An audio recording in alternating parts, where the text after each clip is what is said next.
Magandang gabi Pilipinas, live mula sa Pag-asa DOST, narito ang latest sa lagay ng ating panahon. Sa maaliwalas nating panahong naranasan ngayong araw sa iba't ibang bahagi ng ating bansa, hindi maikakaila na may mga lugar pa rin na nakakaranas ngayong hapon o di kaya sa mga susunod pang oras na mga panandali ang pag-ulan. Hanggang sa ngayon kasi patuloy pa rin po ang pag-iral at pag-epekto ng ridge ng isang high pressure area na umaabot sa may buong Luzon.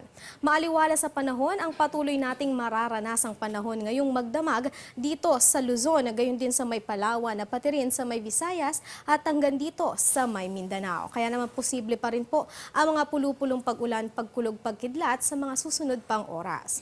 Habang ayon sa Pag-asa, wala namang namumuo sa loob at labas ng ating boundary na sama ng panahon. Sa loob po yan ng 3 araw. Pero syempre, wag pa rin tayong maging kampante dahil sa pabago-bagong lagay ng panahon, posible na magbago rin ang forecast na ito. Kaya naman patuloy pa rin tayong magmumonitor kasama ang Pag-asa. Huwag kayong aalis, magbabalik pa ang Panahon TV matapos ng isang paalala. Teng, ang package. Ma'am, sabi ng Air 21 on the road na. Ano, Teng? Ang package. Ma'am, sabi ng Air 21 na receive na. Okay, very good. Basta padala, sagot ka ng Air 21. May real-time delivery updates via text para worry-free ka. Teng, ang package, napadala mo na? Yes, ma'am, sa Air 21. Sa Air 21, sagot ko, padala mo!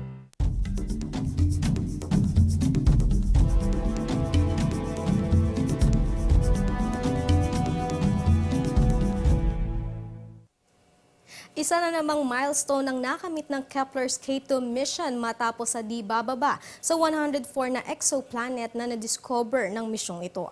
Di tulad sa una nitong misyon, mas malaki na ang field of view nito, kaya naman mas marami na ang nauobserbahan, kahit na ang dim o cold star.